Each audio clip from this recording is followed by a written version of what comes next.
전해지고 있습니다. MBC 뉴스 윤수환입니다.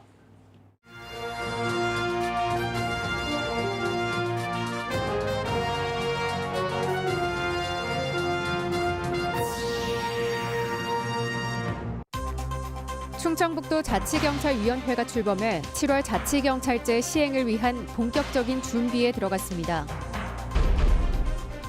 충주 라이트월드 행정소송이 대법까지 가서 충주시의 승소로 끝났습니다. 다음 달 14일까지 자진 원상복구하라고 업체 측에 계고했습니다. 2종 주거지역 25층 층수 제한에서 예외로 해달라는 민간의 신청에 대해 청주시가 결정을 보류했습니다. 예외 기준에 이목이 집중되고 있습니다. 여러분 안녕하십니까? 오늘 충북 코로나19 발생 현황부터 알아보겠습니다. 신규 발생 확진 환자는 11명입니다. 지역별로는 청주 3명, 충주 1명, 제천 2명, 음성 1명, 진천 2명, 영동 2명이 확진됐습니다. 충북 누적 환자는 2,919명, 누적 사망은 68명입니다. 충청북도 자치경찰위원회가 오늘 출범해 7월 자치경찰제 시행을 위한 본격적인 준비에 들어갔습니다. 남기헌 위원장에 이어 실무를 진두지휘할 사무국장도 도청 총무과장을 지낸 한흥구 전 체육회 사무처장이 선정되며 이시종 측근 중심의 체제가 확고하게 구축됐습니다. 보도에 신병관 기자입니다. 충청북도 자치경찰위원회가 공식 출범했습니다. 도지사 소속의 합의제 행정기관인 충청북도 자치경찰위원회는 교통과 생활안전 등 자치경찰 사무에 관한 정책을 심의하고 의결하게 됩니다. 남기현 위원장은 화합소통 상생으로 충북형 자치경찰 모델을 만들어 지역 주민에게 보답하겠다고 밝혔습니다. 충북의 자치경찰의 역량이 전국 자치경찰 제도의 롤모델이 될 수 있도록. 이시종 지사는 조기 정착을 위해 경찰과 도의회 협력을 부탁했고 앞으로 완전한 자치경찰제 시행을 위해서 우리 모두 더 많이 고민이 있어야 할 것이라고 생각합니다.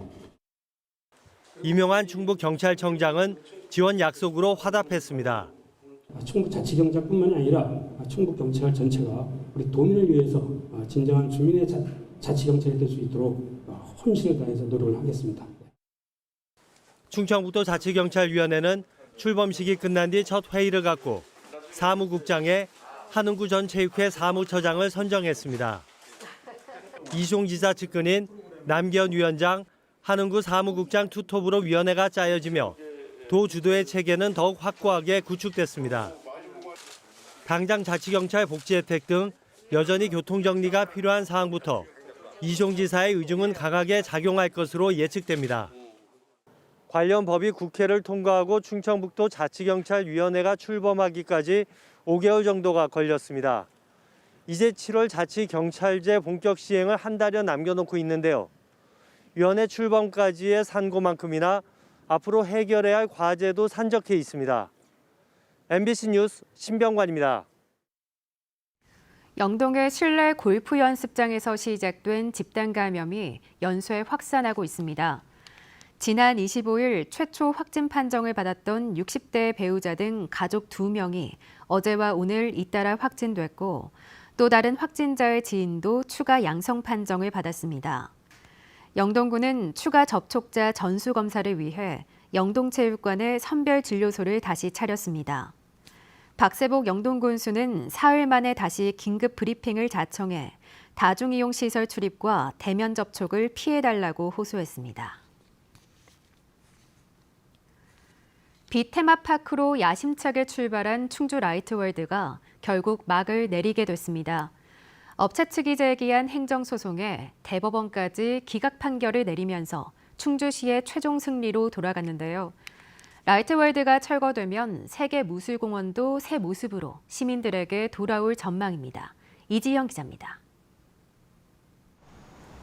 지난 2019년 라이트월드 유한회사가 충주시를 상대로 제기한 행정소송.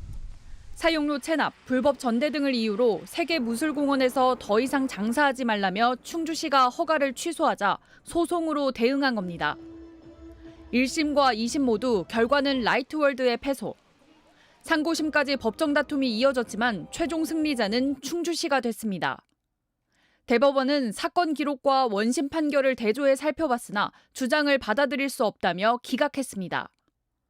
1년 7개월 만에 소송이 마무리되면서 충주시는 남은 절차에 나섰습니다. 체납액을 비롯해 매일 부과되는 무단점유에 대한 변상금 등이 이미 3억 5천만 원가량. 이를 회수하는 건 물론 다음 달 14일까지 자진 철거하지 않으면 행정 대집행에 나설 예정입니다. 그 취소 처분이 좀 정당했다는 것을 다시 한번 인정을 받은 것 같고요. 판결이 끝났기 때문에 이제 라이트홀드에서는 그 시설물을 원상복구해야 하는 의무도 같이 확정이 된 겁니다. 라이트월드와 투자자들은 충주시가 책임을 비껴갈 수는 없다며 억울하다는 입장입니다. 충주시가 적극적으로 유치한 사업인 만큼 상점 운영이라도 할 수 있게 해달라며 그렇지 않을 경우 물리적 대응과 민사소송으로 맞서겠다고 밝혔습니다. 행정소송은 마무리됐지만 업체 측이 강경 대응을 예고하면서 행정 대집행 등 후속 절차에서도 상당한 진통이 예상됩니다. MBC 뉴스 이지연입니다. 강원도 영월에 폐기물 매립장을 추진하는 쌍용 C&E가 접경지인 제천과 단양에 대한 상생 발전을 제시했습니다. 쌍용 C&E는 매립장 추진 행정 절차상 조성지인 영월을 중심으로 주민설명회와 공청회를 진행해 충북 지역 주민들에게는 충분히 설명하지 못해 유감이라며 인접지인 제천 송악과 단양 어상천에 대해 구체적인 지원 방안을 마련하겠다고 밝혔습니다. 쌍용 C&E가 입장문을 발표하면서 제천에서 16일째 진행되고 있는 단식 농성은 중단될 예정입니다. 요즘 청주에 지은 아파트 보면 상업지역 등 일부를 제외하고 대부분 30층 아래로 묶여있죠. 2종 주거지역의 층수를 제한한 조례 때문인데 이걸 뚫고 올라갈 수 있는 예외가 허용되면서 여기저기 고층 신축 움직임이 일고 있습니다. 그런데 어디까지 허용해야 할까요? 선례가 될 첫 심의가 시작됐습니다. 보도에 심충만 기자입니다. 민간 주도의 도시공원 개발이 예정된 청주의 구룡산. 여기에 평균 35층 아파트 7개 동을 짓겠다고 사업자가 도시계획 변경을 신청했습니다. 조례상 2종 주거지 층수 제한이 평균 25층인데 위로 10개 층을 더 올리겠다는 얘기입니다. 그나마 지난해 예외를 두도록 조례가 개정돼 이번에 처음 신청이라도 가능하게 된 것입니다. 민간이 지자체를 대신해 사업성 부족한 도시공원을 개발하고 보존하려면 특례가 필요하다는 이유입니다. 도저히 사업하는데 내가 포기하겠다. 그랬더니 네가 포기하면 다 날아가면 큰일 난다. 이런 걱정을 하시고 그래서 행정적인 업무는 층수 이런 거는 해주셔야 돼요. 그렇게 알았다. 그래서 그런데 첫 예외 신청을 심의한 청주시 소관위원회는 결론을 내지 못했습니다. 기존 규제를 넘어 새 기준이 없다 보니 도시 스카이라인 등의 경관과 주변 조망권 등에 미치는 영향을 우려하며 재심의 결정을 내렸습니다. 공급자 수익성과 직결되는 층수 기준은 주택 공급량과도 연결돼 향후 새 기준이 될 첫 예외 인정에 신중한 것입니다. 조례 상한선과 이제 제한소 상해 층수의 이격이 있다 보니 이제 재심의 결정이 났고 재심의 사유는 층수 완화에 대한 그런 합리적인 근거가 좀 부족하다라는 부분과 현재 추진 중인 6개 도시공원 민간 개발 말고도 일반 도시 개발 사업자가 예외를 신청하며 청주시의 첫 예외 기준을 주시하고 있습니다. MBC 뉴스 심충만입니다. 충청북도가 오늘 지역 국회의원들을 초청해 예산 정책 간담회를 열었습니다. 충청북도는 제4차 철도망 계획에 청주 도심철도 통과가 포함되고 내년 정부 예산에 7조 원 규모의 충북 관련 사업이 반영되도록 힘써줄 것을 요청했습니다. 지역 국회의원들은 현안 사업이 국가계획과 중앙부처 예산에 반영되도록 긴밀히 공조할 것을 약속했습니다. 더불어민주당 충북도당이 쓴소리를 듣겠다며 소상공인과의 간담회를 가졌습니다. 이장섭 충북도당위원장은 오늘 청주 사창시장 고객센터에서 김종복 충북소상공인연합회장 직무대행 등 도내 상인, 시장단체 관계자들과 만나 현장의 애로사항과 손실보상 대책에 대한 의견을 들었습니다. 이번 간담회는 당 차원의 국민소통, 민심 경청 프로젝트의 하나로 진행됐습니다. 송정의 대전 경찰청장이 한강에서 숨진 채 발견된 고 손정민 씨 사건 수사팀을 비판했다는 내용의 가짜 정보와 관련해 충북경찰청이 수사를 맡게 됩니다. 충북경찰청은 경찰청으로부터 이 사건이 배당될 예정이라는 통보를 받고 자료를 검토하고 있다고 밝혔습니다. 어제 한 유튜브 채널에는 송정의 대전 경찰청장이 만약 우리가 수사 중이라면 증인 A씨 수사에 집중할 것이라고 말했다는 허위 정보가 올라왔고 대전경찰청은 송 청장과 무관한 내용이며 허위 사실 유포 등으로 법적 조치를 취할 예정이라고 밝혔습니다. 진천군 이월면에서 50대 남성이 실종돼 사흘째 수색 작업이 이루어지고 있습니다. 경찰과 소방당국은 인력 163명과 인명수색견, 드론을 투입했지만 아직 실종자를 찾지 못했으며 내일은 헬기를 동원해 수색을 이어갑니다. 2달 전 진천으로 이사 온 이 남성은 이틀 전 반려견과 산책을 나간 뒤 귀가하지 않은 것으로 알려졌습니다. 오늘 오전에는 폭우가 쏟아져 조난 위험 우려로 수색이 중단되기도 했습니다.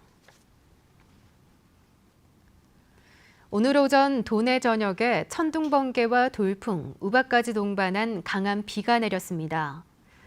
옥천이 42mm로 가장 많은 비가 왔고 청주 청남대 30, 충주 20.8, 단양 영춘 27mm 등을 기록했습니다. 증평 영동 등에서는 초속 10m가 넘는 강한 바람이 불고 곳에 따라 우박이 내리기도 했습니다. 날씨 여파로 청주국제공항과 제주를 오가는 항공편 8대가 지연되기도 했습니다. 청주기상지청은 밤사이 도내 북부 지역을 중심으로 많게는 5mm의 비가 더 내릴 것으로 예보했습니다. 기업의 경기 체감 정도를 수치화한 충북의 기업경기 실사지수 BSI가 최근 1년 사이 최고치를 나타냈습니다. 한국은행 충북본부가 발표한 5월 제조업 부문 업황 BSI 지수는 한 달 만에 5포인트 오른 82로 최근 1년 사이 처음으로 80포인트대를 회복했습니다. 비제조업 부문 BSI도 1년 사이 가장 높은 58포인트를 기록했습니다. 기업들의 경영 애로사항으로는 내수 부진이 가장 많았습니다. 뉴스를 마칩니다. 고맙습니다. 뉴스입니다.